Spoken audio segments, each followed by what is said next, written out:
IT 많은 이야기를 가장 쉽게 전달해드리는 이인복의 IT 트렌드를 읽답니다. 네, 오늘도 첫 번째 발음이 샜습니다. 하지만 내용 전달하는 거는 세진 않겠습니다. 왠지 아침에 듣는 다른 방송 같네요.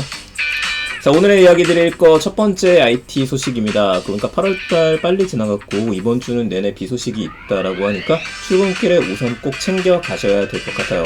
저도 작은 우산 하나 챙겨가지고 있는데 이 우산이 있느냐 없느냐 차이가 좀 큰 것 같습니다. 바로 들어가도록 하죠. 오늘 첫 번째 소식입니다. 동물의 숲 이야기 다시 가지고 왔습니다.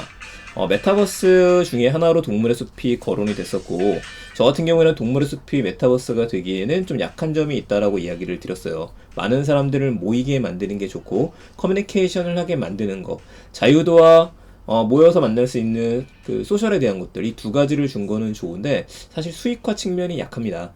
이것 때문에 동물의 숲이 더 잘 되기 위해서는 개개인들이 또 돈을 벌 수 있게 이런 것들을 좀 만들어 줘야 될 필요가 있다라고 이야기를 드렸었어요.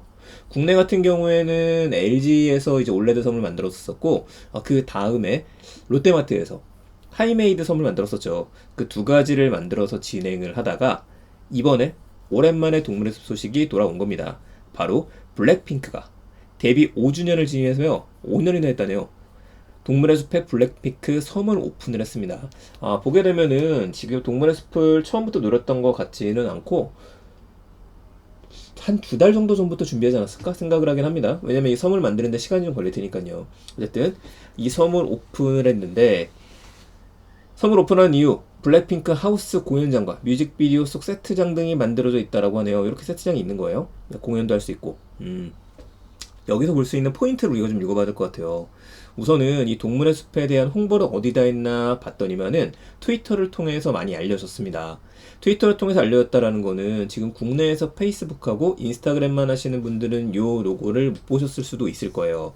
그러니까 아직까지 트위터가 많은 소통 수단이 되고 있다는 거 한 가지가 있고, 두 번째는 국내보다는 해외 유저들이죠. 해외 유저들한테 쉽게 접근할 수 있는 방법 중에 하나가 이런 것들을 쓰는 방법이니까요.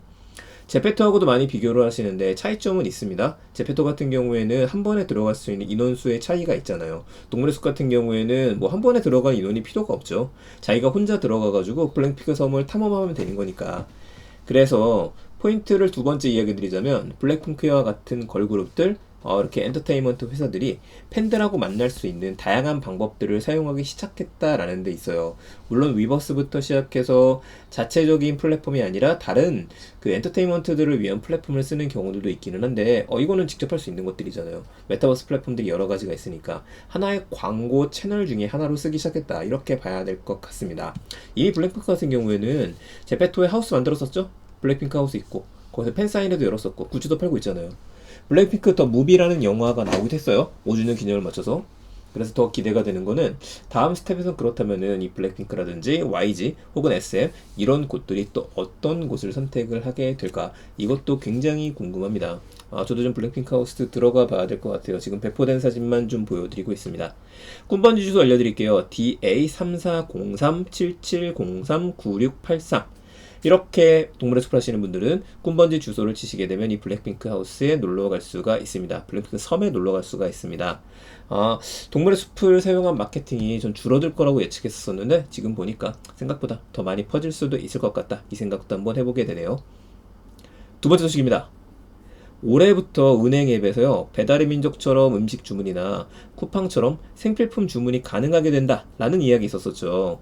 이게 지금 플랫폼이 열려 있습니다. 사실상 지난 몇 년 동안을 보게 되면은 기존에 있는 레거시라고 할 수 있는 금융회사들에 비해서 핀테크 회사들이 꽤 많이 올라와 있는 상태예요. 그 핀테크에 대한 지원들도 많았었고 모든 것들을 할 수 있는 영역인 거에 비해서 상대적으로 오히려 금융이 무기를 가지고서 싸울 만한 것들이 적은 상태였었습니다. 그러면서 이제 규제 개혁으로 인해서 하나씩 오픈시켜준다라는 이야기가 나왔었는데요. 이번에 소개해드릴 은행은 농협은행입니다.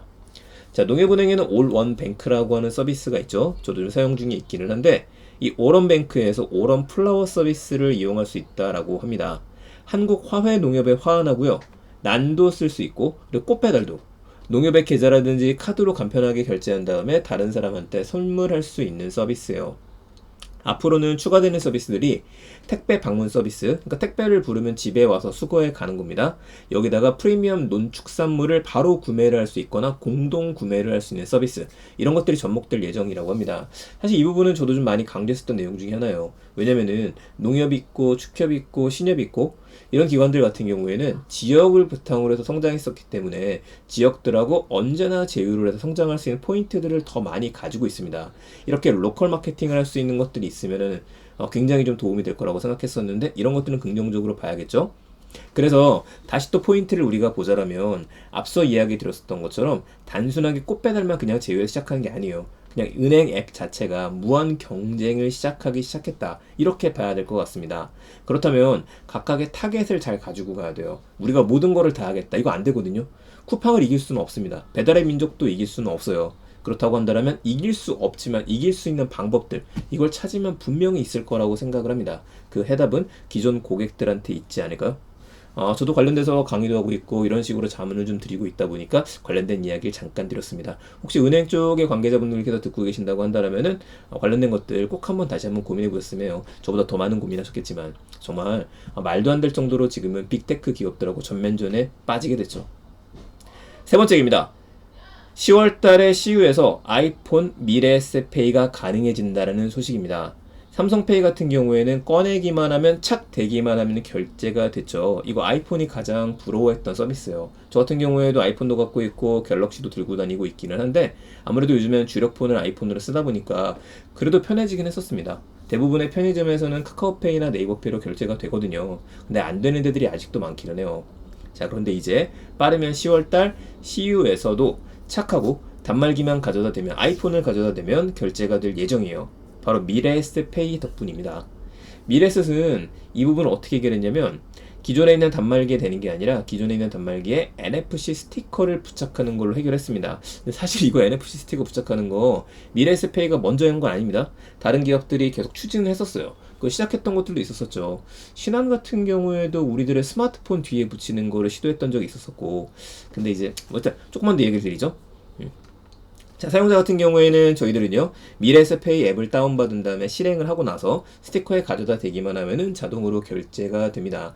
애플페이는 해외에서 그냥 자동으로 뒤에 대기만 하면 결제가 된다라고 하는데, 그거는 이제 가봐야지 않은 일이잖아요. 우리가 써보지 않은 서비스니까. 삼성페이 같은 경우에도 일단은 삼성페이 실행을 해야 되니까요. 점포 입장에서 좋은 점은요, 무겁고 비싸게 단말기를 교체할 필요가 없이 스티커만 부착해 놓으면 됩니다. 이 스티커의 원가도 1,000원 정도라고 하니까 무료로 배포하기 괜찮겠죠. 간편 결제 익숙한 사람들이 많다 보니까 저처럼 불편했던 분들, 아이폰만 가지고 나갔을 때 아차 싶었었을 때, 이럴 때는 꽤 효과가 커지리라고 생각을 합니다. 다만 문제가 되는 건 있어요. 이게 몇 년 전에 나왔으면 혁신이 될 수가 있는데 지금 같은 경우에는 간편 결제에 익숙한 사람들이 점점 늘어나고 있습니다. 폰을 켜서 앱을 실행한 다음에 결제를 한다? 네이버페이에 들어가는 것도 들어가서 흔들거나 카카오페이도 흔들거나 이렇게 하면 결제를 또 빠르게 할 수가 있거든요. 굳이 미래에셋페이에 왜 가입해서 이용을 해야 되느냐? 이 질문에 대한 답을 할 수가 있어야겠죠. 물론 준비된 답변들이 있을 거라고 생각을 합니다. 그래서 포인트는 여기에 있어요. 쓰면 정말 편할 것 같기는 한데 사전에 분위기를 어떻게 가져가냐, 이게 미래에셋페이의 성공을 좌우할 수 있지 않을까, 이 생각 한번 해봅니다. 안 되면은 미래에셋이랑 또 네이버가 친하지 않습니까? 그러니까 네이버페이가 만약에 이런 식으로 확장돼서 결제까지 할 수 있게 된다? 이렇게 제휴를 탄탄하게 맺는다? 하게 되면 오히려 성장 가능성은 또 있어 보이긴 하는데요. 어쨌든지 간에 네이버나 카카오 같은 경우에도 이렇게 정착이 되는데 2년에서 3년 정도는 걸렸던 이슈들입니다. 다만 저희들은요, 잘 보고 계시다가 초반에는 무조건 이벤트가 많아요. 원래 이게 7월에 하려다가 지금 8월까지 갔다 10월까지 좀 밀린 서비스이긴 하니까 조금 더 기다리게 되면 미래에셋페이 짠 하고 등장했을 때 미래에셋페이로 결제하게 되면 분명히 와인 할인을 해주거나, 쉬우니까요.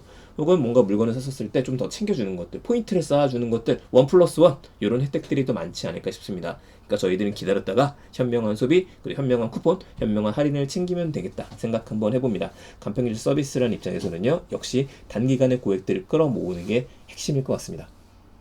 네, RT에 대한 이야기들 오늘 아침 소식도 3가지 전해드렸습니다. 블랙핑크 동물의 숲에 블랙핑크 섬을 오픈했다 라는 이야기 있었고요. 오런뱅크가 꽃배달 서비스를 시작했다. 그냥 꽃배달만 하는 게 아니라 금융 앱들이 플랫폼 경쟁에 나서기 시작했다.